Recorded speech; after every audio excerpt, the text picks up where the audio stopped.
অনেক দিন ধরে বলবো বলবো করে কোনো একটা ভয়ে বলা হয়নি। আপনার ফিরে আসার সুযোগটি মিস করতে চাই না, তাই আজ বলতে চাই। আমি চাই আপনি আমার ঘটনাটি পড়ে শোনান। আমি অনেকদিন থেকে আমাকে শোনেন সেটা লিখেছেন, তারপর লিখেছেন যে তার নাম এবং তার নাম হচ্ছে আপন। তারপর তিনি লিখছেন আমি মাদারীপুর জেলার কোনো একটা গ্রাম থেকে আমার ঘটনা বলছি। ঘটনাটা আমার আম্মুর কাছে শোনা ও বর্তমানে আমাদের সাথে ঘটতে থাকা একটি সত্য ঘটনা। ঘটনাটি শুরু হয় 1990 সালের দিকে, যাকে জের ধরে আজও আমাদের সাথে কিছু না কিছু ঘটছে। ঘটনা শুরু হয়েছিল আমার নানা ও নানুর কাছ থেকে। ঘটনাটি বোঝার স্বার্থে আমি ঘটনার শুরু থেকে বলছি। আজ থেকে প্রায় 30 বছর আগে আমার নানা ছিল একজন নৌকার মাঝি। নানার বাড়ির পাশেই ছিল একটা নদী। সাধারণত ওই নদীতেই তিনি নৌকা চালাতেন এবং ওই নৌকার উপার্জিত টাকা দিয়েই তার ফ্যামিলি চলত। আমার নানার গ্রামের কয়েকটি গ্রাম পরে আমার নানুকে তিনি বিয়ে করেন। আমার নানার বাসা ছিল নদীর এপার এবং আমার নানুর বাসা ছিল নদীর ওই পার। মোট কথা তাদের দুজনের বাসা ছিল নদীর দুই পারে। বিয়ের অনেক দিন পর তাদের ঘরে একে একে 4টি সন্তান জন্ম নেয়, যার মধ্যে প্রথম দুজন ছিল ছেলে এবং পরের দুজন মেয়ে। এদের মধ্যে ছোটজন হচ্ছে আমার মা। তারা সবাই ছিলেন প্রাপ্তবয়স্ক। তখনও আমার আম্মুর বা কারো বিয়ে হয়নি। আমার নানা যে নৌকাটি চালাতেন, সাধারণত ওই নৌকাটা 2 জনে চালাতো, একজন রাতের বেলা আর একজন দিনের বেলা। যে রাতের বেলা নৌকা চালাতো তার নাম ছিল রহিম। নানা সাধারণত দিনের বেলা নৌকা চালাতো। আগে থেকে বলে রাখা ভালো যে তিনি ছিলেন মাছ ধরায় খুব পটু। রাতের সব সময় সে সম্পূর্ণ ফ্রি থাকাতে মাঝে মধ্যেই তার ছোট্ট একটি নৌকা ও জাল নিয়ে সেই নদীতে মাছ ধরতে যেতেন। একদিন দুপুরবেলা আমার নানুর কাছে খবর এলো তার ভাই নাকি অসুস্থ। তৎক্ষণাৎ তার ভাইকে দেখতে নানু তার বাপের বাড়ি চলে যায়। নানুর বাপের বাড়ি খুব কাছে থাকাতে যাওয়ার সময় নানাকে বলে যায় সে যেন তাকে সন্ধ্যার সময় নিয়ে আসে। তারপরও নানু তার বাপের বাড়ি চলে যায়। এদিকে সন্ধ্যা হতে থাকে আর নানা ভাবতে লাগলেন নদী দিয়ে তো যেতেই হবে, তাহলে জালটা নিয়ে যাই, যদি কিছু মাছ পাই। যেই ভাবা সেই কাজ। তিনি তার ছোট্ট নৌকা, জাল ও হ্যারিকেনটা নিয়ে নদীতে চলে যান। কিন্তু অনেকক্ষণ হয়ে যাওয়ার পরেও তার জালে কোনো মাছ ধরা দেয় না। হঠাৎ করে তার জালে বড় বড় মাছ উঠতে শুরু করে। এর মধ্যে তিনি বুঝতে পারলেন সন্ধ্যা পেরিয়ে অনেক রাত হয়ে গেছে। তিনি ভাবলেন এবার মাছ ধরা থাক, অনেক মাছ পেয়েছি। তাই তিনি সেই মাছের ব্যাগটা নৌকায় রেখে নৌকাটাকে পাড়ে ভিড়িয়ে একটা গাছের সাথে বেঁধে হ্যারিকেনটা নিয়ে নানুদের বাসার দিকে রওনা হলেন। নানুদের বাসা থেকে নানুকে নিয়ে আসতে আসতে প্রায় রাত 11টা বেজে গেল। তখন গ্রামে 11টা মানে গভীর রাত। নানা ও নানি নদীর পাড়ে পথ দিয়ে হাঁটতে হাঁটতে সেই নৌকার কাছে আসতে লাগলেন। আর এরই মধ্যে টপ করে হারিকেনটা নিভে গেল। নানা লক্ষ্য করলেন অদৃশ্য একটা শক্তি তাদেরকে যেন সেই নৌকার কাছে বেঁধে নিয়ে যাচ্ছে। নানা শুনতে পেলেন পেছন থেকে চিকন গলায় কেউ বলে উঠল, এদিকে যাস না, খুব খারাপ। নানা পেছনে ফিরে দেখল পেছনে কেউ নেই। তিনি খুব ভয় পেলেন। নানা এই ব্যাপারে নানুকে কিছুই বলেননি, যদি সেও ভয় পায়। হাঁটতে হাঁটতে সেই নৌকার কাছে গেলেন এবং দেখতে পেলেন কিছু জিনিস তাদের নৌকার উপরে দাঁড়িয়ে আছে। নানা নৌকার আরেকটু কাছে গেলেন এবং দেখলেন শেয়ালের মতো অবয়ব কয়েকটা মিলে নৌকার ভেতরে থাকা সেই মাছগুলোকে খাচ্ছে। কালো, তাদের চোখগুলো ছিল জলজলে, যার মধ্যে ছিল একটি বাচ্চা প্রকৃতির। নানা ভাবলেন হয়তো এরা শেয়াল মাছের গন্ধ পেয়ে নৌকার কাছে এসেছে, আর রাত বলে তাই কালো দেখাচ্ছে। তিনি নৌকার বৈঠা নিলেন এবং বৈঠা দিয়ে ভয় দেখিয়ে তাদের তাড়ানোর চেষ্টা করলেন। বড় বড়গুলো পালিয়ে গেলেও ছোট্ট বাচ্চা প্রকৃতি সেটা যেতে পারল না। এরই মধ্যে নানু বড় একটা লাঠি নিলেন এবং লাঠি দিয়ে বাচ্চাটিকে মারতে শুরু করলেন। মারতে মারতে এক পর্যায়ে সে বাচ্চাটি সেখানেই মারা গেল।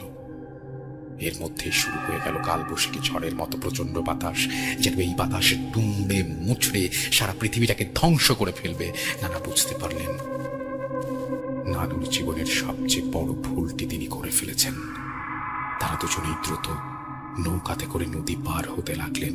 নদীর মাঝখানে এসে পড়লেন এবং তারা শুনতে পেলেন নদীর ওপার থেকে হাজার শেয়ালের মতো কিছু একটা ডাকছে এবং তাদের ভাষায় আর্তনাদ করে তাদেরকে জানান দিচ্ছে ঘটনার শুরু। এখান থেকেই পরক্ষণে চলে আসেন যথারীতি। রাতের খাবার শেষ করে দুজনে ঘুমিয়ে পড়েন এবং ঘুমানোর সময় একজন আরেকজনকে বলতে লাগলেন ঘটনার কে কি দেখেছে। কথা বলতে বলতে এক পর্যায়ে তারা ঘুমিয়ে পড়ে। সকালবেলা নানু ঘুম থেকে উঠতে পারলেও নানা ঘুম থেকে উঠতে পারলেন না। নানার খুব জ্বর এসেছে। অনেক ডাক্তার, কবিরাজ, নানাকে 7 দিনের বেশি, তারপরেও বাঁচানো গেল না। সেদিন রাত থেকে 7 দিনের মাথায় আমার নানা মারা গেলেন। ঘটনা শেষ হয়নি। নানু ছিলেন গ্রামের সাধারণ মেয়ে, তাই সে ঘটনার কিছুই বুঝতে পারলেন না। নানার মৃত্যুর পরে সংসার চালানোর জন্য আমার বড় মামা সংসারের হাল ধরেন। যথারীতি মামাও নানার মতো দিনে নৌকা চালাতেন এবং উপার্জিত অর্থ দিয়ে সংসার চালাতে লাগলেন। নানার মৃত্যুর পর প্রায় 4 মাস সাধারণত মামার পরে রাতের বেলা রহিম নৌকা চালাতেন। একদিন রহিম মামাকে ধরে বললেন, কিছুদিন যাবৎ আমি খুব অসুস্থ, রাতের বেলা নৌকা চালাতে কষ্ট হয়, তুই কয়েকটা দিন রাতের বেলা নৌকাটা চালা, আমি দিনের বেলা চালিয়ে দিব। সুস্থ হয়ে যাওয়ার পরে না হয় আবার রাতে চালাবো, তুই দিনে চালাস। মামা তার অসুস্থতার কথা শুনে তাকে আর না করতে পারলেন না। ঘটনাটি বাড়িতে গিয়ে মামা নানুকে বলতেই নানু মামাকে সেখানে যেতে নিষেধ করলেন এবং বললেন, তুই ছোট মানুষ, রাতের বেলা ভয় পাবি। কিন্তু মামা তার কথা শুনলেন না। সে রাতের বেলা নৌকা চালাতে গেলেন এবং তার পরের দিন মামার লাশটা নদীর পাড়ে পাওয়া যায়। তার সাথে কি ঘটেছে কেউ বলতে পারে না।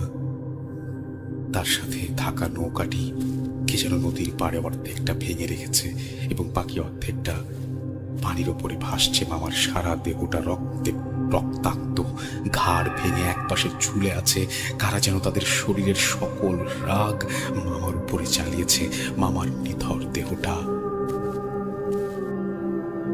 পড়ে আছে। নানু কাঁদতে লাগলেন। এর মধ্যে রহিম নানা চলে আসেন এবং নানুর পায়ে ধরে কাঁদতে থাকেন আর বলেন, আমাকে তুমি মাফ করে দাও, আমি বুঝতে পারিনি ওরা ওকে এত নির্মম ভাবে মেরে ফেলবে। সবাই অবাক দৃষ্টিতে রহিম নানার দিকে তাকিয়ে রইলেন এবং একজন বলল, আপনি কি জানেন ওকে কে মেরেছে? রহিম নানা বলতে শুরু করলেন। তিনি বললেন, ওর বাবার মৃত্যুর পর 1 মাস একদিন রাতের বেলা ঘুমের ঘোরে স্বপ্নে সে কিছু প্রাণী দেখেন এবং সেই প্রাণীগুলো তাকে বলেন, তুই আর কোনো দিন নদীর ঘাটে রাতের বেলা নৌকা চালাতে আসবি না। তারপরে সে যখন রাতের বেলা ওই নদীতে নৌকা চালাতে লাগলেন, নৌকা চালানোর সময় যখন সে একা থাকে, কারা যেন তার সাথে নদীর ঘাটে রোজ দেখা করে এবং নানাভাবে ভয় দেখানোর চেষ্টা করে, শেয়াল রূপে, কখনো গরু ছাগল, নানা হিংস্র প্রাণী রূপে। তারপরেও সে যখন সেই স্বপ্নের পরোয়া করে না, রাতের বেলা নৌকা চালাতে লাগলেন, তখন থেকেই তার সংসারে নানাবিধ সমস্যা শুরু হলো। এবং শেষ দুদিন আগে ওই দুই প্রাণীগুলো তার স্বপ্নে আবার আসলো এবং তাকে বলল, তোকে না নিষেধ করেছি ওই নদীতে আর কোনোদিন নৌকা চালাবি না। তুই যদি আর কোনোদিন ওই নদীতে নৌকা চালাস তাহলে তোর সাথে তোর বংশের অনেক বড় ক্ষতি হয়ে যাবে। তাই সে অসুস্থতার অজুহাতে মামাকে রাতের বেলা নৌকা চালাতে বলেন। তার অসুস্থতার কথা শুনে মামা রাতের বেলা নৌকা চালাতে যায়, আর তারপরেই তার এই অবস্থা। ঘটনা শুনে সবাই অবাক হলেন, কিন্তু এতক্ষণে নানুর কাছে সব স্পষ্ট হয়ে গেল। তিনি বুঝতে পারলেন সেদিনের সেই প্রাণীগুলো মামার এই অবস্থা করেছে। তারপর থেকেই নানু কেমন যেন হয়ে গেলেন। তার 3 সন্তানকে নিয়ে নানা ধরনের কবিরাজ, ফকির ও হুজুরদের দেখাতে শুরু করলেন, কিন্তু কেউ এর সমাধান দিতে পারল না। যার কাছে যান সেই বলেন সে এই কাজ করতে পারবেন না। তারপর একদিন এক ব্যক্তির কাছ থেকে হুজুরের সন্ধান নিয়ে নানু তার কাছে যান এবং তাকে বিস্তারিত খুলে বলেন। হুজুর বললেন, এটা খুব কঠিন কাজ, আমি এ কাজ করতে পারবো না। কিন্তু নানুর আকুতি মিনতি শুনে সে আর তাকে ফিরিয়ে দিতে পারল না। তিনি বললেন, আচ্ছা ঠিক আছে, আপনি সামনের শুক্রবারে জুম্মার নামাজের কিছুক্ষণ আগে আমার কাছে আসবেন। নানু তার কথা মতো শুক্রবার তার 3 সন্তানকে নিয়ে হুজুরের কাছে গেলেন এবং হুজুর তাদেরকে সেই নদীর পাড়ে নিয়ে গেলেন এবং সেই নদী থেকে গোসল করে কোরআনের কিছু আয়াত পড়ে তাদেরকে ঝাড়ফুঁক করে দিলেন এবং নানুর হাতে একটা তাবিজ দিলেন আর বললেন, এটা আপনার ঘরে কোনো একটা মাটির নিচে পুঁতে দেবেন। আর বলেন, আমি জানি না এই তাবিজের শক্তি কতদিন ওদেরকে টিকিয়ে রাখবে। নানু তার কথা মতো তাবিজ টেনে মাটিতে পুঁতে দেয় এবং তারপর থেকে তাদের সাথে কোনো রকম সমস্যা হয়নি। তারপর নানু তার 3 সন্তানকে কখনো রাতের বেলা বাইরে যেতে দিতেন না। তারপর 1 বছর, 2 বছর, 3 বছর পেরিয়ে যায়। এর মধ্যে আমার খালারও বিয়ে হয়ে যায়। গ্রামের সবাই ঘটনা ভুলতে শুরু করে, শুধু নানু ছাড়া। হঠাৎ একদিন ছোট মামা বাজারে যাওয়ার উদ্দেশ্যে রাতের বেলা বাড়ি থেকে বের হয়ে যায়। বাজারে যাওয়ার সময় ছোট্ট একটা সাঁকো পার হয়ে বাজারে যেতে হয়। তিনি সেই সাঁকোর উপরে উঠলেন। সাঁকোর মাঝ পর্যায়ে থাকা অবস্থায় তিনি দেখলেন সাঁকোর ওপারে হাজারো হিংস্র প্রাণী দাঁড়িয়ে আছে। তিনি অনেক ভয় পেলেন এবং বাড়ি ফিরে যাওয়ার উদ্দেশ্যে পেছনের দিকে তাকিয়ে দেখলেন পেছনেও হাজার প্রাণী তাকে ধরার উদ্দেশ্যে দাঁড়িয়ে আছে।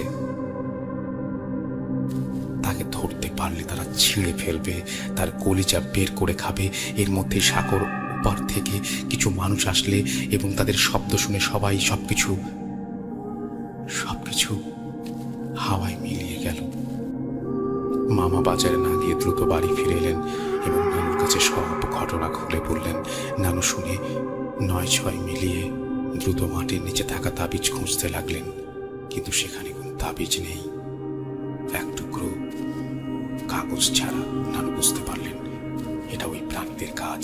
নানু সকালবেলা দ্রুত ওই হুজুরকে খুঁজতে গেলেন, কিন্তু তাকে পেলেন না। সে নাকি অন্যত্র চলে গেছে। নানু কি করবেন কিছুই বুঝতে পারছিলেন না। তাই তিনি মামাকে সবসময় কাছে কাছে রাখতেন। কিন্তু একটা মানুষকে কতক্ষণ কাছে রাখা যায়? কয়েকদিন পর রাতের বেলায় বাথরুমে যাবার উদ্দেশ্যে মামা নানুকে না বলেই ঘর থেকে বের হয়ে যায়, কিন্তু সে আর ঘরে ফিরে আসতে পারল না। অনেকক্ষণ যাবৎ ঘরে না থাকার কারণে নানু তাকে খুঁজতে থাকেন, কিন্তু তাকে কোথাও পাওয়া গেল না। পরের দিন সকালে এক ধান খেতে সারা শরীরে কাদা মাখা মৃত শরীর। তারপর থেকে আমার নানু পাগলের মতো হয়ে গেলেন। তার সামনে যেই আসে তাকে তিনি উল্টো পাল্টা গালিগালাজ করেন। অন্যদিকে খালার বিয়ে হয়ে যাওয়ার পরে ঘরে কয়েকটি সন্তান জন্ম নেয়, কিন্তু সেই সন্তান 1 মাসের বেশি বাঁচে না। কয়েক বছর পর তার ঘরে একটি ছেলে সন্তান আসে এবং বেঁচেও থাকে, কিন্তু ছেলেটি জন্মগত পাগল হয়। তার বয়স এখন 25 বছর। 3 বেলা খাবার ছাড়া সে আর পৃথিবীতে কিছুই বোঝে না। আর খাবারের তালিকায় আছে শুধু মাছ আর ভাত। মাছ ছাড়া সে কোনোদিন খাবার খেতে চায় না। যত পচা মাছই হোক, রান্না করে দেয়া হোক, মুহূর্তের মধ্যে সে সাবার করে ফেলে। আমরা জানি না সেদিনের সেই রাতে নানুর হত্যা করা ওই প্রাণীগুলো কি ছিল।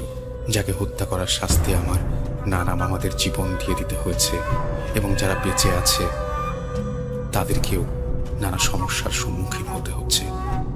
ভূত.com-এর লিসেনারদের যারা আছে, কেউ যদি জানেন এই প্রাণীগুলো কি হতে পারে, দয়া করে বলবেন। এতক্ষণ তো বললাম আমার নানা, নানি, মামা ও খালার সাথে ঘটে যাওয়া ঘটনাগুলি, কিন্তু এখনো বাকি রয়ে গেছে আমার মা ও আমাদের ফ্যামিলির সাথে ঘটে যাওয়া ঘটনা। আরেকদিন সময় পেলে মা আর ফ্যামিলির সাথে ঘটে যাওয়া ঘটনাগুলো বলবো। আজ এ পর্যন্তই। আমাদের জন্য দোয়া করবেন। এটি আমার নানি, মামা ও খালাদের সাথে ঘটে যাওয়া একটি সত্য ঘটনা। অবিশ্বাস যদি হয় তাহলে আমার খালার ছেলে, আমার নানু এখনো জীবিত আছে। আপনারা এসে দেখে যেতে পারেন। অপ্রকাশযোগ্য শুধুমাত্র যারা সরেজমিন প্রমাণ চান তাদের ঠিকানা দেবেন, এই বলে তিনি ঠিকানা দিয়েছেন। আমার মনে হয় চমৎকার একটি ঘটনা, এবং এই ঘটনার সবচাইতে বড় যে ব্যাপারটা সেটা হচ্ছে এই প্রাণীটার যদি কেউ সন্ধান জানেন তাহলে তিনি সেটা জানাতে বলেছেন। আমাদের নিচে যে কমেন্ট সেকশন আছে সেখানে আপনি অবশ্যই জানাতে পারেন, অর্থাৎ আমাদের ফেসবুক পেজের যে কমেন্ট সেকশন সেখানে অবশ্যই আপনি জানাতে পারেন যদি কেউ জানেন যে এই প্রাণীগুলো আসলে কি। আর সেই সাথে আপনি আপনার পরিবারের বাকি সদস্যদের ঘটনাগুলো অবশ্যই আমাকে জানাবেন, এবং আশা করছি যে আপনি খুব দ্রুত জানাবেন। এবং কেউ যদি পার্সোনালি যোগাযোগ করতে চান তাহলে আমাকে ইমেল করবেন, এই ওনার আমি অ্যাড্রেসটা আপনাদেরকে তাহলে দিয়ে দিব। তো যাই হোক, এই ছিল আমাদের প্রথম ঘটনা। আশা করছি আপনাদের ভালো লেগেছে। চলে যাব আমাদের পরের ঘটনায়, সাথেই থাকুন। Voot.com. The fear returns with Russell.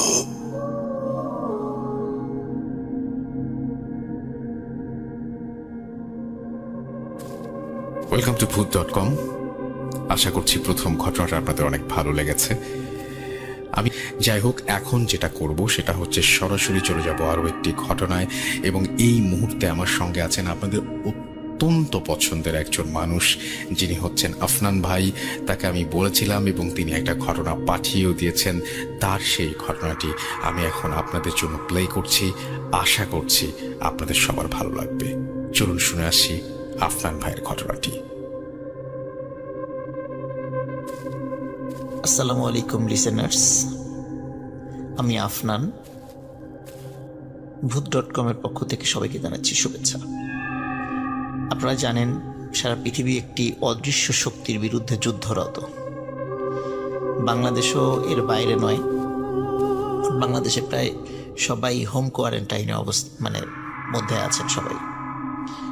তো এই মুহূর্তে যে যেখানে আছেন সবার উদ্দেশ্য করে একটি কথা বলবো, সেটা হচ্ছে যে আমাদের এই মুহূর্তের যে দায়িত্বটা রয়েছে সেটা হচ্ছে যে আপনারা জানেন মোটামুটি বিভিন্ন মাধ্যম দিয়ে এই রোগের লক্ষণ কী কী করণীয় সবাই জানেন, কিন্তু একটা ব্যাপার সেটা হচ্ছে যে আমাদের সকলের উচিত যে আমরা যেন ইনফেক্টেড না হই, বা আমাদের মাধ্যম দিয়ে কেউ যেন ইনফেক্টেড না হয় সেই বিষয়টি নিশ্চিত করা এবং নিশ্চিত থাকা। এবং এই জন্য সবাই আমরা আশা করব যে সবাই আমরা হোম কোয়ারেন্টাইনটা মান্য করব। অপ্রয়োজনে বাইরে ঘোরাঘুরি করব না। বাইরের থেকে ফিরে এসে সাবান বা হ্যান্ড স্যানিটাইজার দিয়ে হাত পরিষ্কার করব। এবং যেই ধর্মের আছে আমরা সৃষ্টিকর্তার কাছে প্রার্থনা করব আল্লাহ তাআলা যেন অতি সত্বর এই সমস্যাটিকে পৃথিবী থেকে দূর করেন এবং আমরা আবার স্বাভাবিক জীবনে ফিরে যেতে চাই। যেহেতু আমরা সবাই হোম কোয়ারেন্টাইনে এখন আছি, তো এই জন্য আসলে স্টুডিওতে এসে স্টোরি শেয়ার করাটা সম্ভব হলো না। এই জন্য রেকর্ডেড ফাইলটা আজকে পাঠালাম। আজকে একটি ঘটনা আমি আপনাদের সঙ্গে শেয়ার করব, সিলেটের একটি ঘটনা। আশা করি আপনাদের সবার ভালো লাগবে ঘটনাটির সময়কাল 2005 সালের দিকে, এবং যার সঙ্গে ঘটেছিল উনি সিলেটের শ্রীমঙ্গলের একটি চা বাগানে কাজ করতেন। চা বাগানের মালির দায়িত্বে ছিলেন উনি। তো ওনার নাম ছিল আব্দুস সবুর মিয়া। তা আব্দুস সবুর মিয়া ওনার যে কাজটি ছিল সেটা হচ্ছে যে বিকাল থেকে এমনিতে উনি সবসময় একটু দেখাশোনা করতেন, এবং স্পেশালি সন্ধ্যার পরে ওনার ছুটি হয়ে যেত। তো তখন উনি যেটা করতেন সেটা হলো ওনাদের চা বাগানের থেকে যে থাকার ব্যবস্থা করা হয়েছিল চা বাগানের যে সমস্ত চতুর্থ শ্রেণীর কর্মচারীদের জন্য, উনি সেখানে থাকতেন। তো যথারীতি এভাবেই ওনার দিন চলছিল। হঠাৎ একদিন, ওই সময়টা ছিল আবার শীতকাল, এবং ওনার ছুটির সময়টা ছিল বেসিক্যালি সন্ধ্যা 6টা থেকে। এখন গরমকালে সন্ধ্যা 6টা কিন্তু তখনও সন্ধ্যা নামে না, কিন্তু শীতকালে কিন্তু আমরা দেখি মোটামুটি 5:30টার মধ্যে অনেক সময় মাগরিবের আজান শেষ হয়ে নামাজও শেষ হয়ে যায়, তখন বেশ রাত হয়ে যায় 6টার সময়। তো উনি একদিন শীতকালে, প্রচণ্ড কুয়াশা পড়েছে আবার সেদিন, তো ওই দিন উনি ওনার চা বাগানের ডিউটি শেষ করে ওনার থাকার জায়গাতে সেখানে ফিরছিলেন। এখানে একটা কথা বলে রাখা ভালো, সেটা হচ্ছে যে আপনারা যেটা সিলেট গিয়েছেন তারা খেয়াল করবেন যে সিলেট যাওয়ার সময় স্পেশালি শ্রীমঙ্গলের কাছাকাছি জায়গায় যেখানে অনেক চা বাগান দেখা যায়, আমরা দেখি যে রেল লাইনের দুধারে অনেক চা বাগান রয়েছে, এবং বাংলাদেশের খ্যাতনামা অনেক চা কোম্পানির চা বাগানগুলো সেখানে রয়েছে। তো উনি ওরকমই একটা খ্যাতনামা চা কোম্পানির চা বাগানে চাকরি করতেন। তো ওই সময়ে উনি একদিন ওনার ডিউটি শেষ করে ওনার থাকার জায়গাতে ফিরে আসছিলেন। তো থাকার জায়গাতে আসতে হলে ওনাকে রেল লাইনটা পার হয়ে আসতে হতো।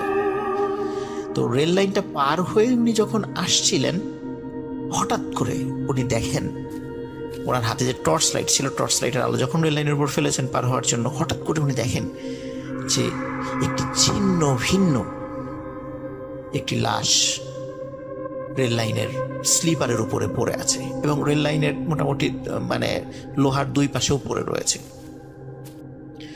তখন উনি এটি দেখে খুব ভয় পেয়ে যান। ওনার আশেপাশে তো কোনো লোক ছিল না, উনি একা ছিলেন। তখন উনি চিৎকার করতে করতে ওনার যে থাকার জায়গা প্রায় আধা কিলোমিটার দূরে ওইখান থেকে ছিল, তিনি ওইখানে চলে যান। ওখানে উপস্থিত যারা অন্য লোক যারা ছিল তাদেরকে সব ঘটনাটি খুলে বলেন, এবং তাদেরকে উনি সাথে করে নিয়ে আসেন। সাথে করে নিয়ে আসার পরে অদ্ভুত ব্যাপার যে ওখানে আসলে কোনো ডেড বডি ছিল না, এবং ডেড বডি তো দূরের কথা, কোনো রক্তের কোনো দাগও সেখানে ছিল না। তখন ওনারা যেটা করেন যে আব্দুস সবুর মিয়া যে জায়গাটি দেখিয়েছিলেন সেই জায়গা ছাড়াও মোটামুটি এপাশ ওপাশ প্রায় আধা কিলোমিটার রেল লাইনের ওনারা ঘুরে আসেন, কিন্তু কোথাও কোনো এই টাইপের কোনো জিনিস ওনারা দেখতে পান না, যে কোনো লাশের কোনো নিদর্শন বা কোনো চিহ্ন, কোনো রক্তের চিহ্ন ওনারা পান না। তখন সবাই সবুর মিয়াকে বলে যে এখান থেকে ট্রেন তো গিয়েছে সেই দুপুরের দিকে, যদি কেউ লোক মারা যেত তাহলে অন্য লোকের নজরে তো পড়তো, আর ঢাকা বা চিটাগাং থেকে বা অন্য জায়গা থেকে যে ট্রেনটি আসবে সেটি আসতেও অনেক দেরি আছে, সুতরাং এখানে কোনো মানুষ কাটা পড়েনি, তুমি যেটা দেখেছো সেটা ভুল দেখেছো। তখন সবুর মিয়া চিন্তা করে আসলেই তো সর্বশেষ যে ট্রেনটি গিয়েছে এটি 3টা বা 4টার দিকে গিয়েছে বিকাল, তো ওই সময় যদি কোনো লাশ কাটা পড়তো তাহলে ওই সময় তো অনেক মানুষ সেদিক দিয়ে গিয়েছে, তারা তো দেখতে পেত, সুতরাং এটা হয়তো বা তার মনের ভুল হতে পারে। এই চিন্তা করে সবার সাথে উনি আবার অন্য থাকার জায়গায় চলে যান। এই ঘটনার সপ্তাহ 2 পরে সেম ঘটনা আবার উনি প্রত্যক্ষ করেন। তো এবার দেখেন যে এবার আর একটি লাশ না, এবার মনে হচ্ছে 2-3টি লাশ ছিন্ন ভিন্ন অবস্থায় পড়ে আছে।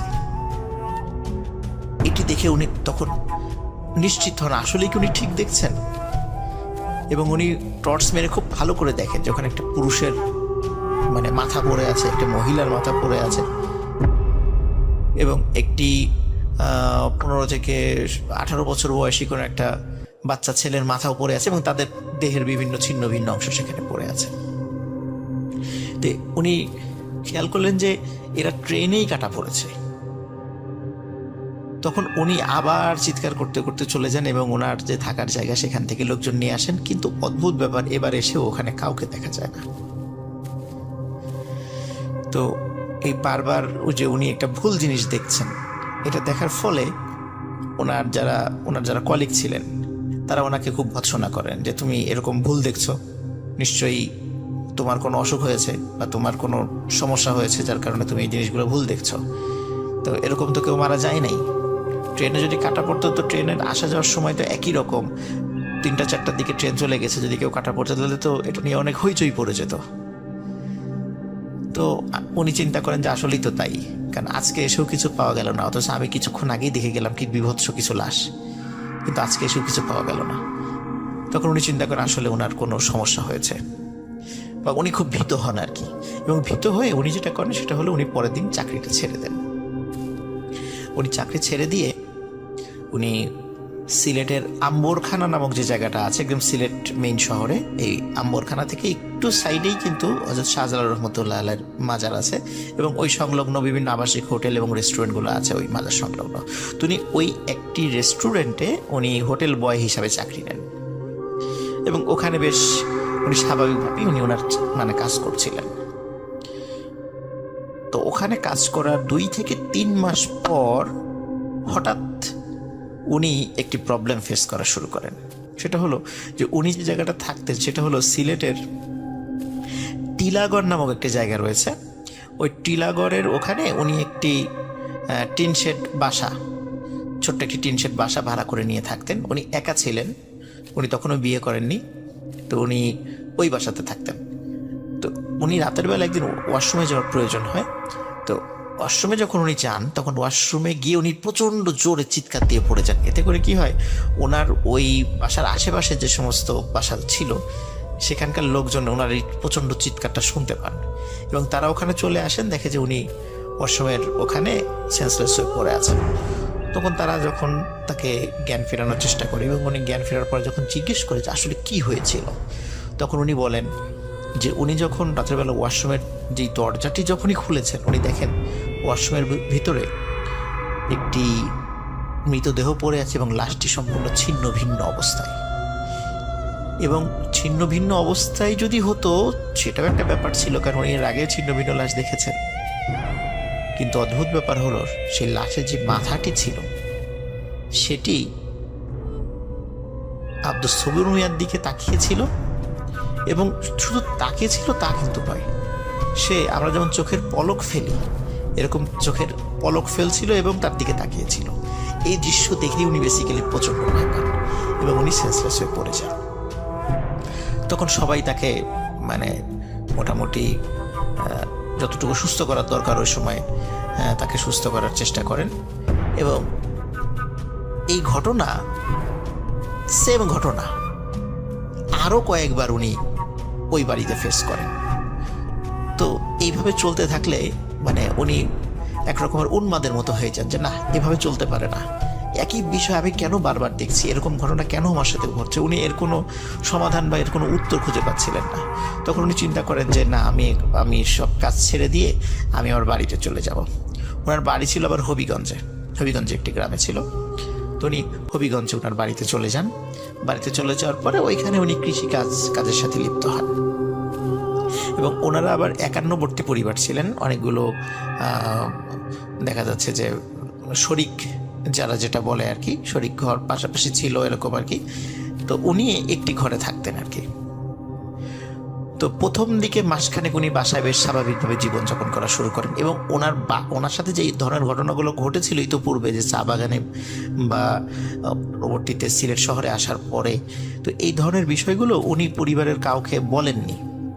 কিন্তু বাসায় যখন উনি ফিরে আসার মাসখানেক পর একটি নতুন সমস্যা উনি ফেস করতে থাকেন। সেটা হচ্ছে যে উনি রাতের বেলা একদিন উনি ফিল করছিলেন যে ওনার দরজার বাইরে কে বা কারা মানে হাঁটাহাঁটির শব্দ। উনি চিন্তা করেন যে হাঁটাহাঁটির শব্দ, এটা হয়তো বা কোনো লোক যাচ্ছে। তো প্রথম দিকে রাতের বিশেষ করে 1টা বা 2টোর দিকে উনি হাঁটাহাঁটির শব্দ শুনতেন। তো এটি আসলে উনি অতটা গুরুত্ব দিতেন না। তো গুরুত্ব না দিয়ে উনি চিন্তা করতেন হয়তো বা লোকজন এমনি হেঁটে যাচ্ছে, উনি এতটুকুই শুধু চিন্তা করতেন। কিন্তু চিন্তা করলেন যে এত রাত্রে আসলে হেঁটে যায় কারা, আমি একটু দেখি। তো উনি ওই চিন্তা করে যখন লোকজনের হাঁটার শব্দ উনি পাচ্ছিলেন তখন উনি হঠাৎ করে জানালা খোলেন। জানালা খুলে যে দৃশ্যটা উনি দেখতে পান, আসলে এটা মানে এটা আসলে সহ্য করাটা অনেক কঠিন একটা ব্যাপার ছিল। উনি দেখেন যে বেশ 4-5 জন লোক ওনার জানালার সামনে দিয়ে হেঁটে যাচ্ছে, এবং চাঁদের আলোতে যতটুকু দেখা যাচ্ছিল কারোরই মাথা ছিল না, যে মাথাবিহীন মানুষ, স্বাভাবিক মানুষ হেঁটে চলে যাচ্ছে। তখন জানালা যখন উনি খুলেছিলেন, তখন ওই দৃশ্য দেখার পরে হঠাৎ করে যেটা হলো, ওই মাথাবিহীন যে 3-4 জন মানুষের অবয়ব ছিল, তারা একটু তার দিকে ঘুরে দাঁড়ালো, এবং ঘুরে দাঁড়ানোর সাথে সাথে আব্দুল সবুর মিয়া উনি জানালা বন্ধ করে দেন এবং প্রচণ্ড ভয় পান এবং চিৎকার করতে থাকেন। তো চিৎকার করলে পারে ওনার যেই অন্যান্য পাশে ওনার যে ঘরগুলো ছিল ওনার আত্মীয় স্বজনদের, তারা সেখান থেকে চলে আসেন, এসে জিজ্ঞেস করেন কী হয়েছে। তখন ওই সব ঘটনাটা খুলে বলেন। তখন বাড়ির সদস্যরা বলেন যে এটা তোমার মনের ভুল, আসলে এরকম কোনো ঘটনা তুমি দেখো না, এটা জাস্ট এমনি মনের ভুল। তখন ওই রাত্রে ওনার সঙ্গে আরেকজন লোক থাকেন ওনার ঘরেই, যাতে করে আবার ভয় না পান। তো এরপরে সপ্তাহখানেক আর কোনো সমস্যা নেই। এরপরে হঠাৎ করে একটা সমস্যা সৃষ্টি হয়, সেটা হচ্ছে যে ওনার ঘরের যে জানালাটা কাঠের জানালা। আমরা জানি যে গ্রামের বাসা বাড়ির যে জানালাগুলো ম্যাক্সিমাম সব কাঠের হয় আর কি, অধিকাংশ কাঠের হয়। তো রাতের বেলা ওনার জানালার উপরে আমরা যেমন যদি আমরা 5 আঙ্গুল দিয়ে যদি কোথাও আঘাত করি, মানে 5 আঙ্গুল মানে হাতের পাঞ্জা দিয়ে যদি কোথাও, অনেক সময় দরজার উপরে আমরা শব্দ করি, তো ওই রকম মনে হচ্ছিল জানালার উপরে, কাঠের জানালার উপরে এরকম ধপ ধপ করে শব্দ করছে, মানে জানালা খোলার জন্য বলছে। তখন উনি প্রথমে চিন্তা করেন হয়তো বা পরিচিত কেউ, উনি ভিতর থেকে বলেন যে কে, কিন্তু বাইরে থেকে কোনো উত্তর আসে না। যেহেতু উত্তর আসে না, উনি জানালা খোলেন না। তো এরকম প্রতিদিনই এই ধরনের ঘটনা ঘটছিল এবং উনি পরিবারের সঙ্গে শেয়ার করেন ঘটনাটা।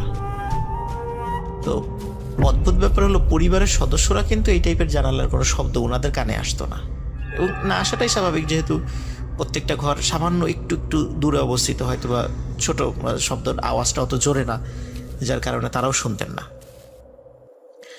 তো প্রথম দিকে জানালাতে শব্দ হতো, এরপরে একদম ওনার ঘরের যেই দরজা, সদর দরজা, এই দরজায় এরকম শব্দ হতো, যে দরজাটা খোলার জন্য মানে শব্দ করছে বাইরে থেকে, যে ভিতর থেকে যেন দরজাটা খোলা হয়।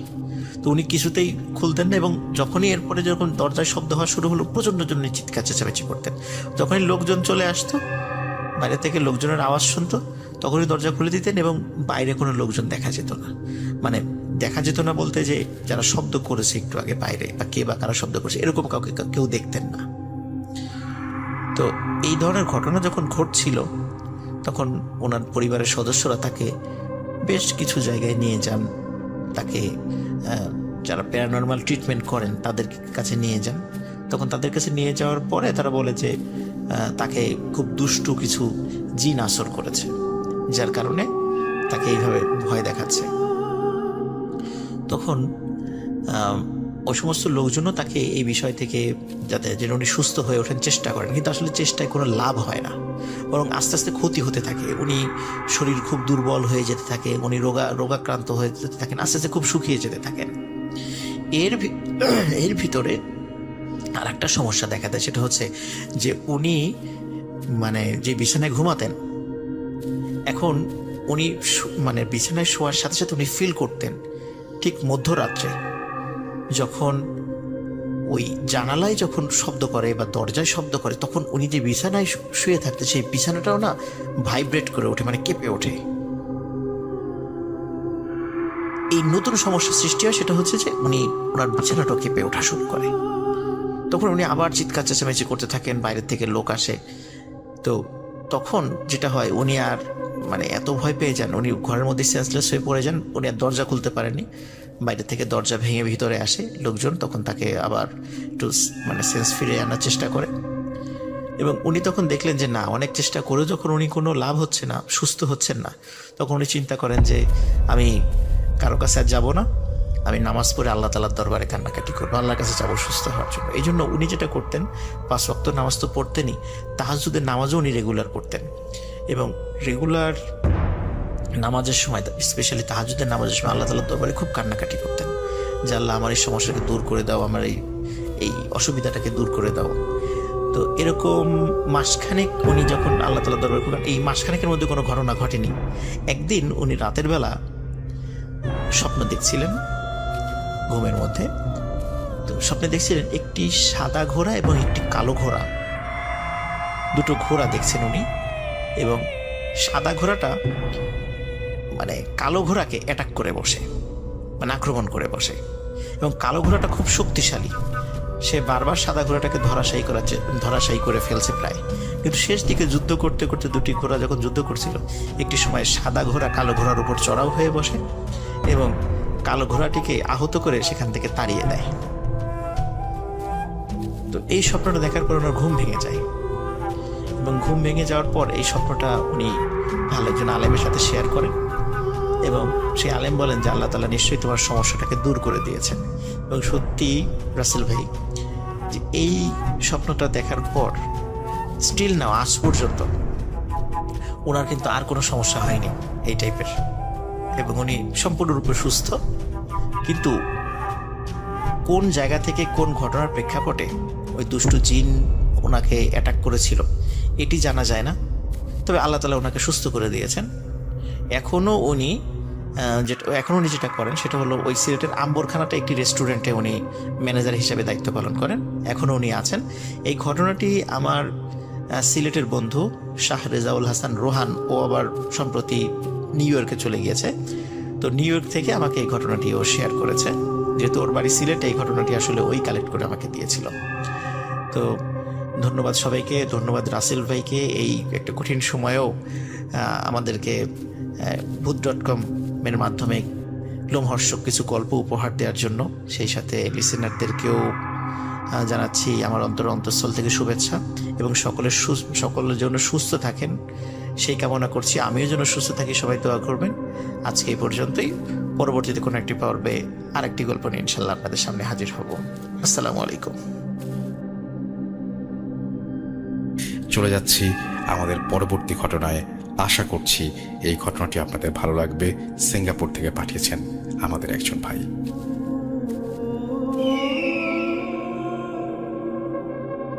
আসসালামু আলাইকুম রাসেল ভাই, আমি শেখ মোহাম্মদ রুবাইল হোসাইন, রাজবাড়ী জেলা, থানা রাজবাড়ী সদর, ইউনিয়ন খানখানাপুর, গ্রাম বালিয়াচর।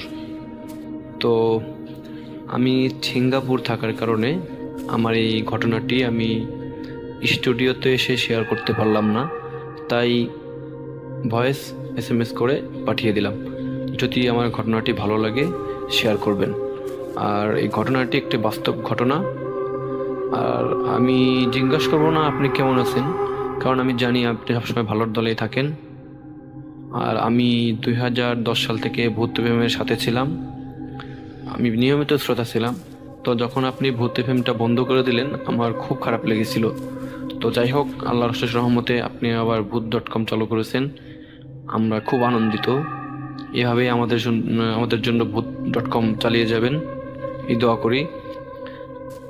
আর দেরি না করে আমি আমার ঘটনায় চলে যাচ্ছি। তো ঘটনাটি ঘটে আমার মামার সাথে, আর ঘটনাটি শুনেছি আমার মায়ের কাছ থেকে, এবং ঘটনাটি আমি সত্যতা যাচাই করেছি আমার মামার কাছ থেকে। ঘটনাটি সত্য, এবং ঘটনাটি 1980-81 সালের দিকে। তো ঘটনাটি ঘটে আমার নানার বাড়িতেই। তো ঘটনাটি বলার আগেই আমি জায়গার বর্ণনাটা দিয়ে দিই।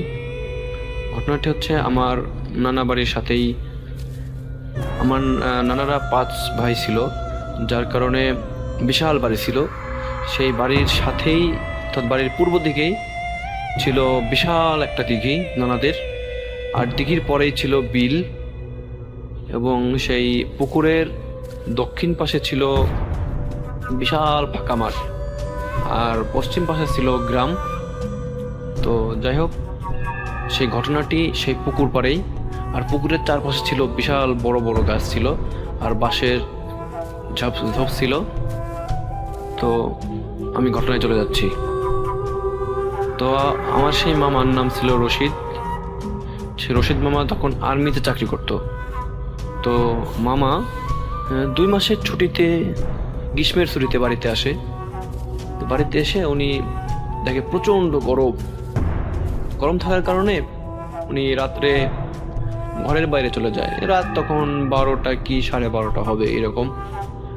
তো পুকুর পাড়ে গিয়ে উনি পুকুরের পাশে বসে বাতাস খাচ্ছিল, আর গুনগুন করে মনের আনন্দে গান গাচ্ছিল।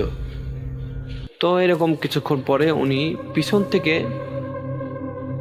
ওনার চাচার কণ্ঠে কে যেন ডাকছে, যে মামার নাম ধরে, যে এ রশিদ নাকি, কি করে সেখানে?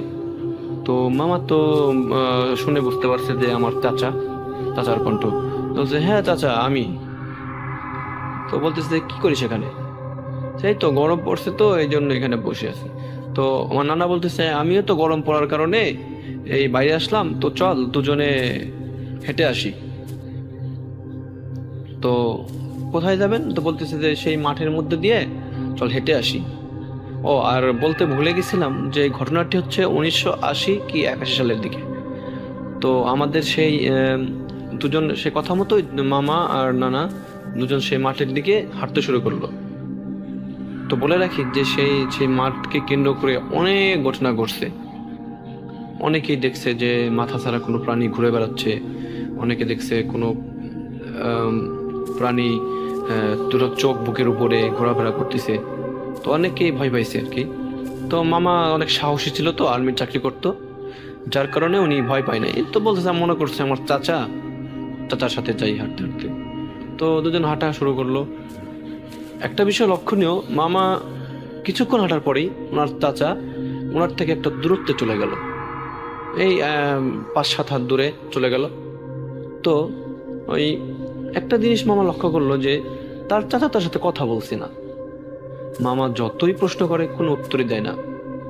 আর একটা জিনিস লক্ষ্য করলো, মামা তার চারপাশ দিয়ে অনেক কাঁচা মাছের গন্ধ পাচ্ছিল, মানে আমাদের গ্রামে ভাষায় যাকে বলে আষ্টা গন্ধ।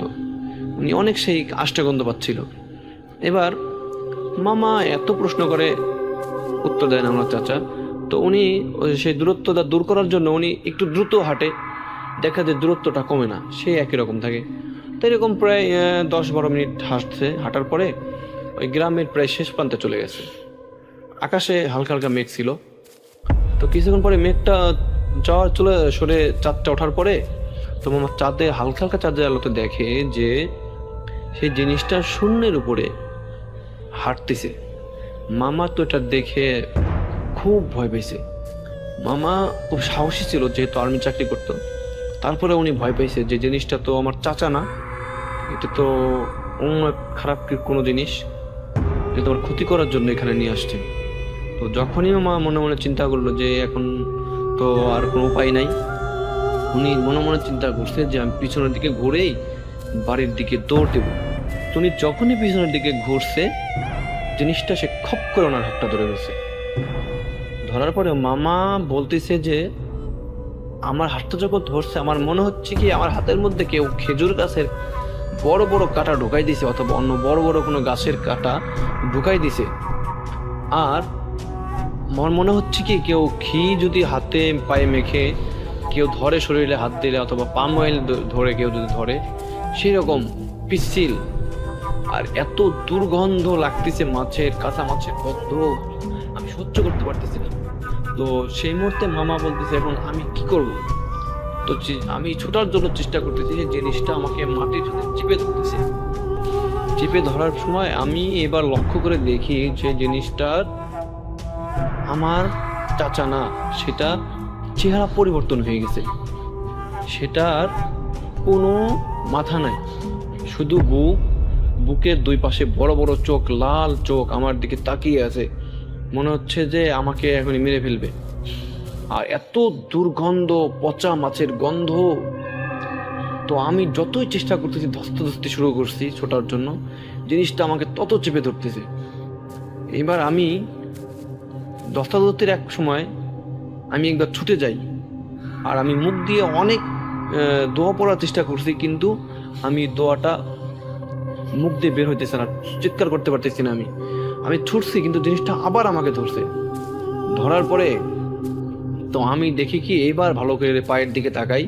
এক সময় পায়ের দিকে তাকিয়ে দেখি কি তার পায়ের গোড়ালি উল্টা দিকে, অর্থাৎ আমাদের মানুষের যেরকম সেরকম না, উল্টা, এটাকে বলে পিচাস।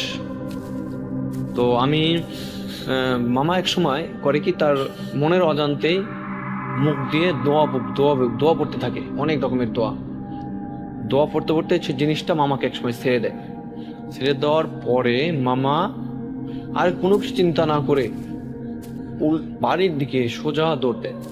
তো দৌড় দিতে দিতে মামা একটা জিনিস লক্ষ্য করে যে পিছন থেকে অনেক চিৎকার করতেছে, জোরে জোরে বীভৎস চিৎকার, অনেক মানে স্বাভাবিক চিৎকার না, মানুষের চিৎকার না, অনেক মানে নাকি কণ্ঠে চিৎকার করতেছে, গর্জন।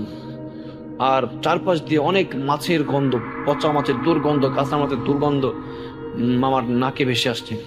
তো মামা এক সময় দৌড়াতে দৌড়াতে, প্রায় 8-10 মিনিট দৌড়াতে দৌড়াতে তার বাড়ির কাছাকাছি এলাকায় ঢুকে গেছে।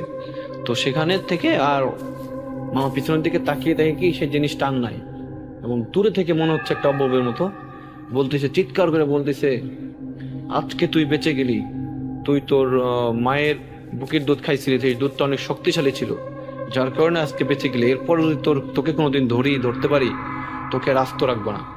তো এই কথা শুনে মামা তো প্রচন্ড ভয় পাইছে, যতই সাহসী হোক। উনি দৌড়ায় বাড়ির ভিতরে ঢুকে গেছে। ঢোকার পরে উনি দরজার সামনে গিয়ে জ্ঞান হারিয়ে ফেলছে। তো ওনার পড়ার শব্দে বাড়ির সবাই উঠে গেছে, ঘুম থেকে উঠে পরে দেখে যে আমার সেই রশিদ মামা। পরে সবাই ওনাকে ধরাধরি করে বাড়ির ভিতরে ঘরে নিয়ে যায়। ঘরে নিয়ে ওই রাত্রে ওনার আর জ্ঞান ফেরে না। তো পরের দিনে সকালে ওনার জ্ঞান ফেরার পরে ঘটনাটি সবার সাথে শেয়ার করে যে এরকম আমার চাচার চেহারা মতো একটা লোক আমাকে নিয়ে মাঠের মাঝখানে নিয়ে গেছে। তো এই ছিল ঘটনা। পরে এক হুজুরের কাছে মামাকে নিয়ে যাওয়া হয়। হুজুর বলে যে একটা পিচাস মামাকে আক্রমণ করছিল। তো সেই হুজুর মামাকে একটা তাবিজ দেয় এবং আরও পানি টানি খাইতে দেয় অনেক। তারপরে মামা সুস্থ হয়ে যায়। তো আমার মামা এখনো বেঁচে আছে। আমি ঘটনাটা মামার কাছ থেকে এবং যাচাই করার জন্য আরেকবার মামার মুখ থেকে শুনছি আমি, ওটা বাস্তব। আমার মামা এখনো সুস্থ আছে আল্লাহর রহমতে। তো এই ছিল ঘটনা। আমার ঘটনা যদি ভালো লাগে শেয়ার করবেন। আমার কাছে আরও ঘটনা আছে।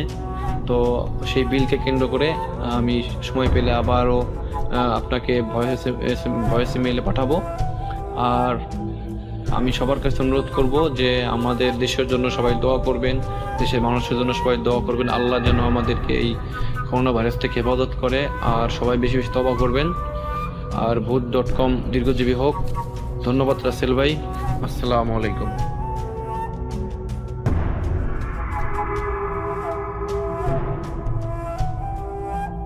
ফারনানের সাথে আমার সম্পর্ক অনেক দিনের। ফারনান আমার ছোট ভাইয়ের মতো। ভূত.com-এ আমি এখন ফারনানের একটি স্টোরি আপনাদেরকে শোনাতে চাই। ফারনানকে আপনারা হয়তো চেনেন সবাই, এবং ফারনান আমাকে ভূত.com-এ এই প্রথম ঘটনা পাঠালো, তাও এমন এক দুঃসময়ে, যে দুঃসময় আসলেই ভূত.com চালানোর জন্য আপনাদের কাছ থেকে ঘটনার সন্ধানে আমি নেমে পড়ি। এবং আপনারা অসংখ্য অডিও ক্লিপ পাঠিয়েছেন আমাকে। আশা করছি একটা একটা করে আপনাদের কাছে শোনাতে পারবো এবং প্লে করতে পারবো।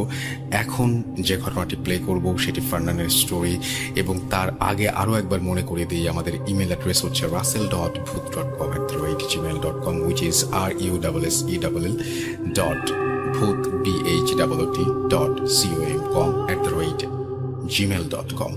আপনার নাম, ঠিকানা এবং ফোন নাম্বার সহ আপনার জীবনে ঘটে যাওয়া বা আপনার জানা সেরা ঘটনা লিখে পাঠিয়ে দিন আমাদের কাছে। ঘটনার শুরুতে অবশ্যই উল্লেখ করুন যে ঘটনাটি আপনি স্টুডিওতে এসে শেয়ার করতে চান, নাকি আপনি চান আপনার ঘটনা আমরা পড়ে শোনাই। যারা দেশের বাইরে রয়েছেন তারা সরাসরি অডিও ক্লিপ পাঠাতে পারেন বা লিখেও পাঠাতে পারেন ঘটনাটি। এটা কমপ্লিটলি আপনার ব্যাপার।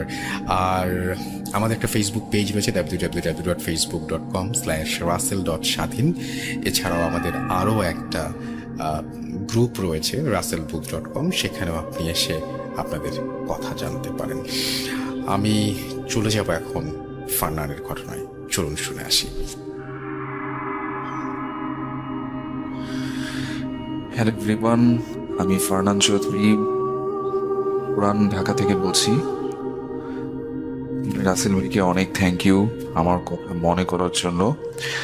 অনেক দিন পরে আপনাদের সাথে আজকে একটা ঘটনা শেয়ার করব, এবং ঘটনাটি এক্স্যাক্টলি আমাদের পুরনো ঢাকার। আর একটা কথা বলবো, আমি কিন্তু স্টুডিওতে আসতে পারিনি, আর স্টুডিওতে আসবো না। কারণটা হচ্ছে ঘরে বসেই আপনাদের জন্য একটি ঘটনা রেকর্ড করে পাঠাচ্ছি।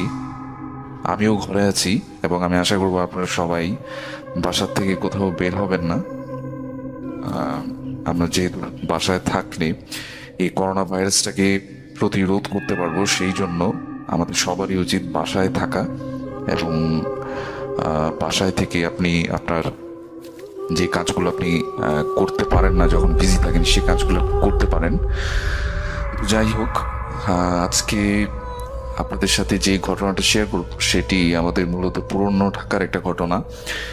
গতকাল রাত্রে যেটা হয় যে আমি আমার মার জন্য একটা মেডিসিন কেনার জন্য আমার বাসার খুব কাছেই একটা স্টোরে যাই এবং তখন ছিল রাত 8টা থেকে 8:30 এবং ওই সময় আমাদের পুরনো ঢাকার যে অবস্থাটা দেখলাম সেটা দেখে আমি যখন আমার বাবা মা অথবা যারা আরও বয়স্ক যারা ছিলেন, যেমন আমার নানু ছিলেন, ওনাদের কাছে যখন আগের সেই ঢাকার কথা শুনি, জনমানব শূন্য, তো সেই তখনকার কথাগুলো মনে পড়ে গেল। এরকম একটা ঘটনা আমি এর আগেও ভূতের ফ্যামি শেয়ার করেছি, আমাদের পুরনো ঢাকার অনেক আগের। বাট এই ঘটনাটা মোটামুটি 1-2 মাস পুরনো হবে। তো এই ঘটনায় যেটা হয় যে আমি একবার অফিস করে মানে বাসার দিকে রওনা দিব, তখনই আমার এক ফ্রেন্ড আমাকে ফোন করে বলে যে বন্ধু তুমি আমার বাসায় একটু আসো, মানে একটু এমার্জেন্সি একটা কাজ আছে। তো আমি যেটা করি যে একদম ডাইরেক্ট ওখান থেকে অফিস থেকে ডাইরেক্ট আমার বন্ধুর যে বাসা যেটা সেটা হচ্ছে ওর নারিন্দাতে ওর বাসা, ওখানে চলে যায় এবং ওর বাসারটা হচ্ছে এক্স্যাক্টলি নারিন্দাতে যে একটা খ্রিশ্চান কবরস্থান আছে, অনেক বড় একটা কবরস্থান, ঠিক ওটার পিছনে কয়েকটা গলি পিছনে ওর বাসা এবং ওর বাসার ঠিক পাশেই আরেকটা ছোট খ্রিশ্চান গ্রেভিয়ার্ড, যেটা আমি অনেক আগের থেকেই ছোটবেলা থেকেই দেখে আসতেছি, কিন্তু এক্স্যাক্টলি কখনো এটার ভিতরে ঢোকার সুযোগ পাইনি। এবং যেটা শুনেছি যে এখানে অনেক পুরনো যারা ব্রিটিশ আমলে, যারা ব্রিটিশরা যখন এখানে থাকতো, পর্তুগিজরা যখন এখানে থাকতো, তখন এই ওয়ারি নারিন্দা এখানে যখন তারা থাকতো, তখন তারা যখন মারা যেত তাদেরকে এই গ্রেভিয়ার্ডগুলোতে কবর দেয়া। এটা ঠিক আরো প্রায় 200-300 বছর আগের পুরনো একটা গ্রেভিয়ার্ড এবং এটা ওর বাসার পাশে আর একটা ছোট, খুব একটা বড় না, কিন্তু এটার যে মেইন গেটটা সেটা কিন্তু সবসময় লাগানো থাকে, মানে এটার ভিতরে আসলে কখনো আমি কাউকে যেতে দেখিনি আসলে। তো আমি আমার বন্ধুর বাসায় গেলাম এবং ওর বাসায় যাওয়ার পর যেটা হলো যে ওর বাসা কিন্তু অনেক পুরনো, এরকমই প্রায় 100 বছর তো মিনিমাম হবেই, অনেক পুরনো জীর্ণশীর্ণ একটা বাসা, কিন্তু অনেক সুন্দর আর অনেক বড় বাসাটা।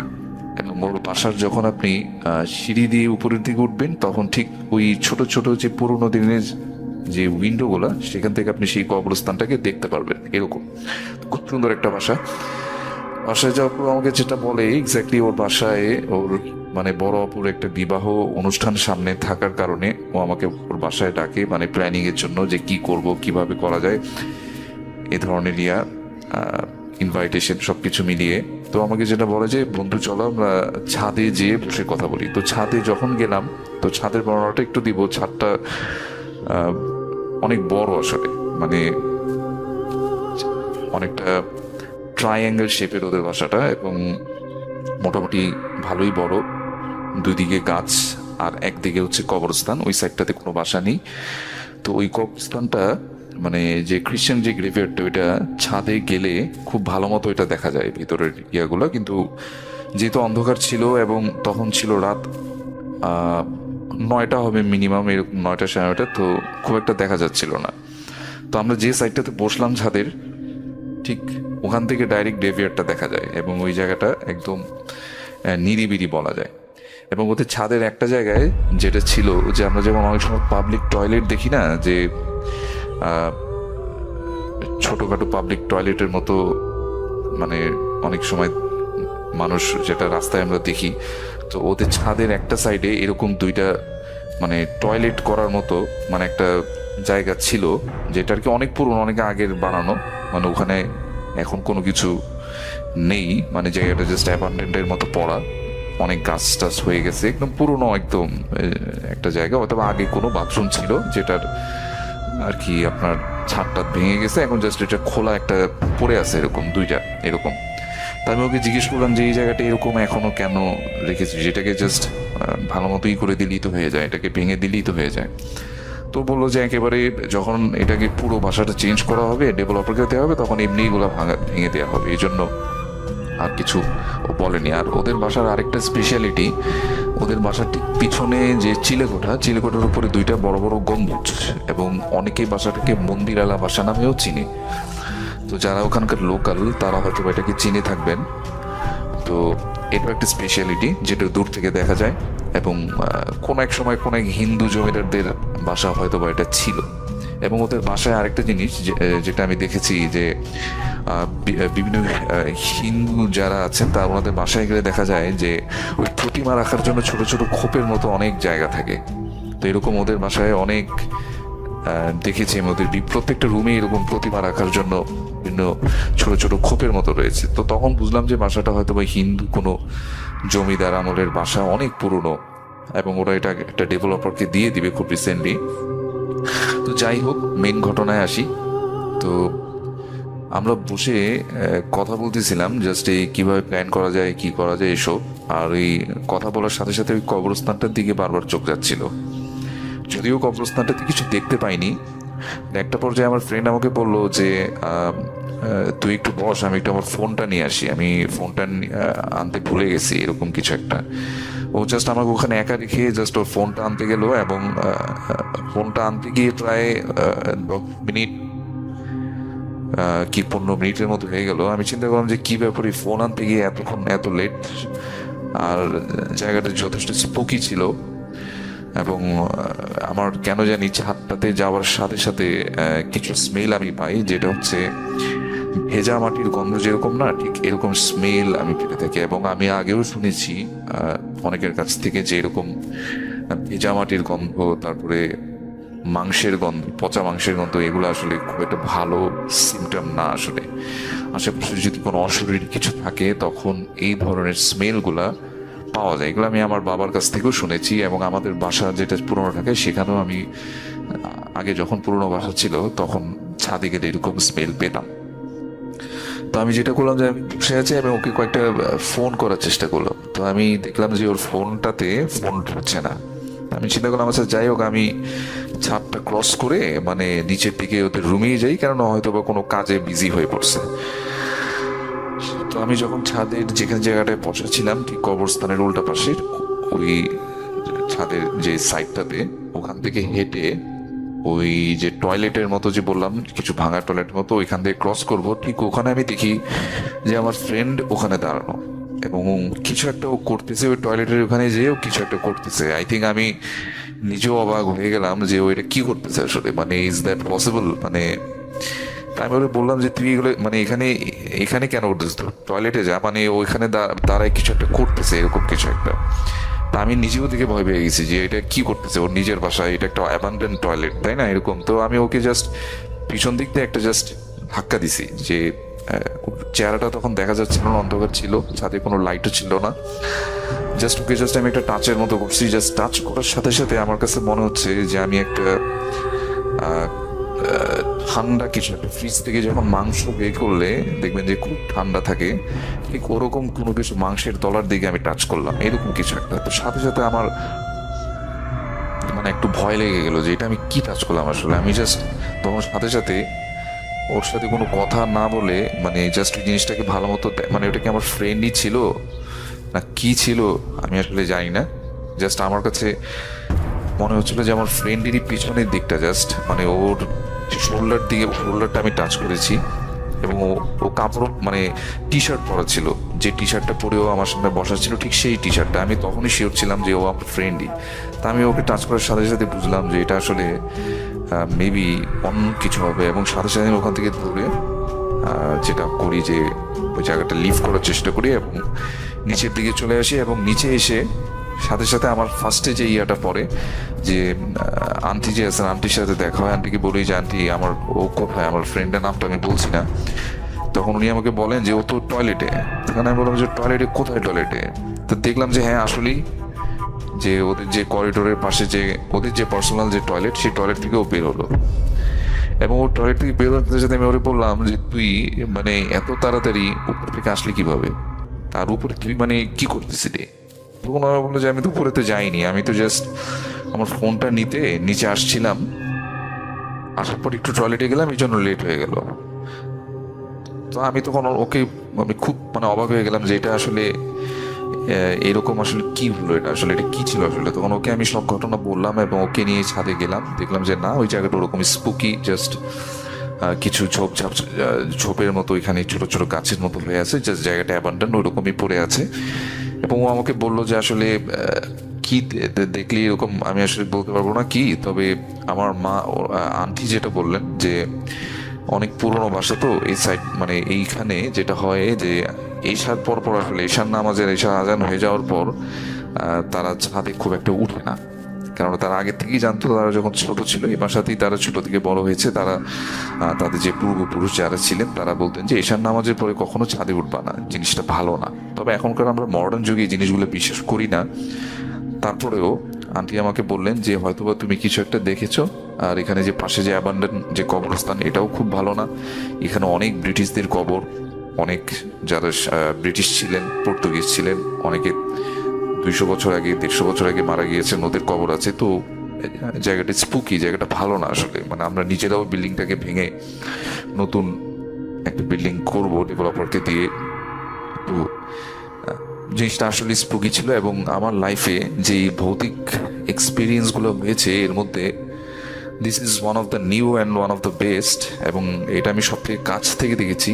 আর আমার বাসায় যেটা আমার সাথে হয়েছিল সেটা জাস্ট আমি ফিল করেছিলাম এবং সাউন্ড শুনেছিলাম, কিন্তু এরকম একেবারে টাচ করার মতো কোনো সিচুয়েশন কখনো আসেনি। বাট ভাইয়া আমি এখনও যেটা বলবো যে যেটা আমি এখনো জাস্ট ওই যে ফ্রিজ থেকে মাংস বের করলে যেরকম একটা টাচ পাওয়া যায় ঠান্ডা, সেই টাচটা এখনো আমি আমার হাতে অনুভব করতে পারি যখন আমি টাচ করেছিলাম। ইটস আসলে রিয়েলি স্ক্যারি ছিল আমার জন্য, এবং এটা একটা নতুন ঘটনা আমার লাইফের। জানি না আমি এই ঘটনাগুলো কেন মাঝে মাঝে আমি ফিল করতে পারি। অনেকে বলে যে অনেকে তাদের লাইফে ভূত টুত এগুলো কিছুই দেখেনি, বাট হু নোজ কখন কে দেখে ফেলে বলা যায় না। তো এই ছিল আমার ঘটনা ভাইয়া, ভালো থাকবেন, সুস্থ থাকবেন, আর সবাইকে বলি আপনারা বাসায় থাকবেন এবং বাসায় থেকে আপনাদের কাজগুলো করার চেষ্টা করুন, বাইরে বের হবেন না। আমিও বাসায় আছি, আল্লাহ সবার ভালো করুক, ভালো থাকবেন, আল্লাহ হাফেজ, থ্যাংক ইউ।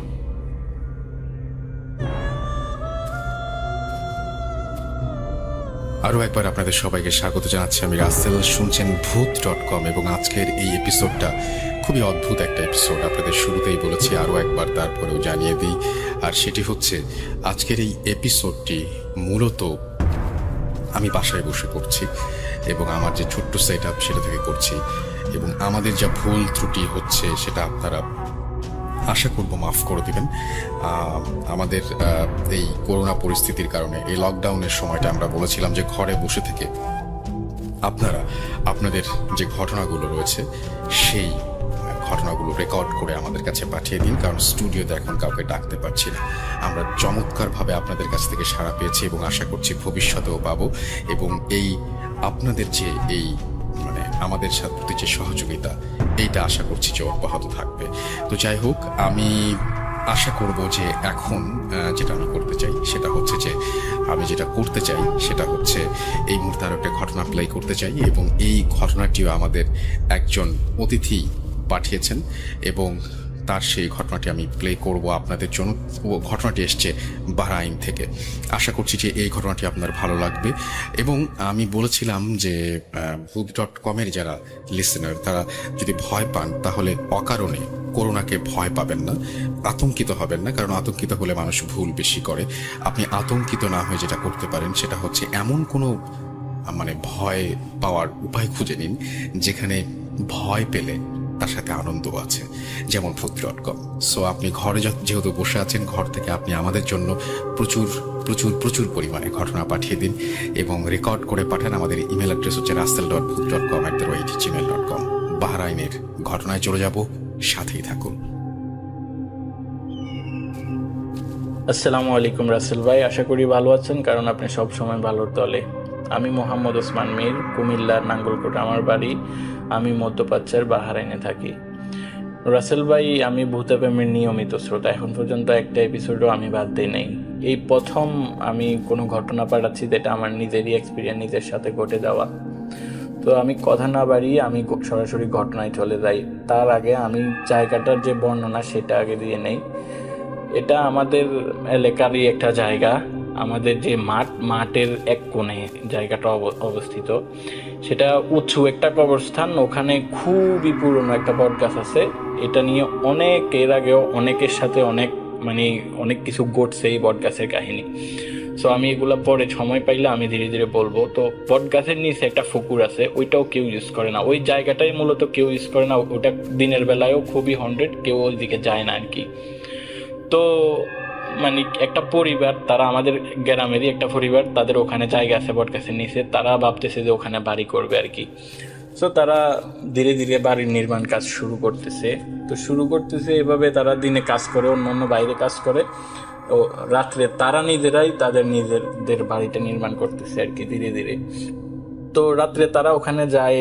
তারা দুই ভাই এবং তার বাপ আছে, সবাই মিলে ওখানে যায়, কাজ টাজ করে, মাটি টাটি কাটে। তো তার যে বড় ছেলেটা, সে একদিন এরকম মাটি কাটতেছে, হঠাৎ করে যখন বট গাছের দিকে লাইট মারলো, তখন সে দেখলো যে কয়েকটা বাচ্চা খেলাধুলা করতেছে আর কি। তো সে এটা দেখার সাথে সাথে তার বাবাকে, বাইকে ডাক দিয়ে দেখায়। পরবর্তী তারা সবাই সেটা দেখতে পায়। তো এরপরেও তারা এটা কোনোভাবেই মাথায় নেয় নাই। এটা তারা একসময় ভুলে গেছিল। পরে তারা সম্পূর্ণ ঘর দেওয়া কমপ্লিট করার পরে তারা ওখানে থাকতে শুরু করলো। তো প্রতিদিন রাত্রে তাদের সাথে কিছু না কিছু ঘটতেছে। তাদেরকে স্বপ্নে দেখাচ্ছে যে এখান থেকে চলে যাইতে, তাদের অসুবিধা হচ্ছে এখানে বাড়ি করাতে, খুবই অবস্থা খারাপ। এরপরে প্রতি রাত্রে তাদের ঘরের চালায় ঢিল মারা হচ্ছে, বাচ্চার কান্নার আওয়াজ শুনতে পাইতেছে। এরপরেও তারা এখান থেকে যাচ্ছে না আর কি। তো এর কয়েক মাস পরেই তার যে ছেলেটা, ওখানে ফরিদিক্ত একটা টয়লেট আছে বট গাছের থেকে একটু দূরেই। এটা কেউ ইউজ করে না আর কি, এটার দরজা নাই, কেউ ইউজ করে না, ফরিদিক্ত একটা টয়লেট আর কি। তো ওই টয়লেটটা হইতে পারে 5 ফিট মেবি।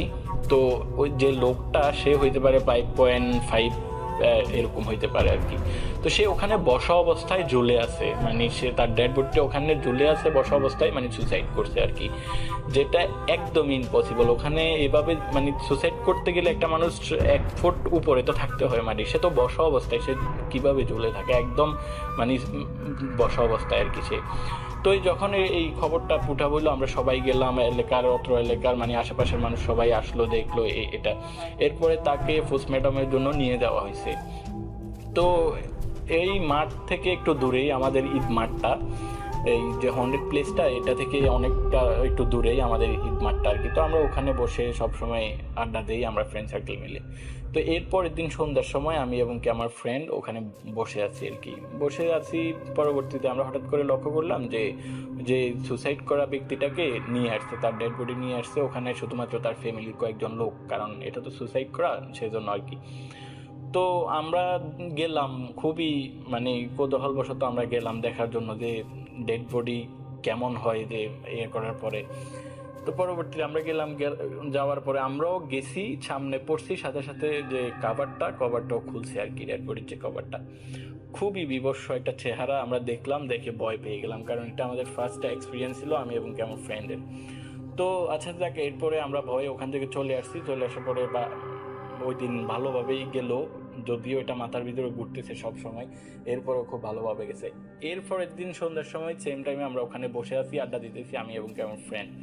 সেই ফ্রেন্ডটাই হঠাৎ করে আমি লক্ষ্য করলাম যে বটগাছটার স্পষ্টভাবে আমি দেখতেছি বটগাছ থেকে উপরের থেকে একটা কালো অবয়ব, লোমস্য একটা এই অশরীরী আত্মা গাছ থেকে ধীরে ধীরে নামতেছে, এবং কি তার ফেসটা যে বানরের যে ফেস, সেমই একটা মানুষকে যখন এই পোস্টমর্টম করার পরে যে যেমন একটা ফেস বাইর হয়, তার সেম ফেস এটা ধীরে ধীরে নামতেছে।